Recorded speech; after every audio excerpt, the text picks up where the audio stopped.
If you're experiencing connection errors in Roblox, particularly error 2025, follow these steps to troubleshoot and resolve the issue quickly. Step 1. Check your internet connection. Ensure that your internet connection is stable. You can do this by testing other websites or applications. If your connection is weak, try resetting your router or connecting to a different network. Step 2. Restart Roblox. Close the Roblox application completely and then reopen it. This can help refresh the connection and resolve temporary glitches that may be causing the error. Step 3. Clear cache and cookies. Clear your browser's cache and cookies if you're playing Roblox in a web browser. This can help remove any corrupted data that might be causing connection issues. Step 4. Disable VPN or proxy. If you are using a VPN or proxy service, try disabling it.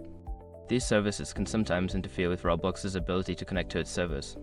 Step 5. Reinstall Roblox. If the problem persists, uninstall Roblox from your device and then reinstall it. This can help fix any corrupted files that may be causing the connection error. By following these steps, you should be able to resolve the connection error and get back to enjoying Roblox. If the issue continues, consider checking the Roblox support page for further assistance.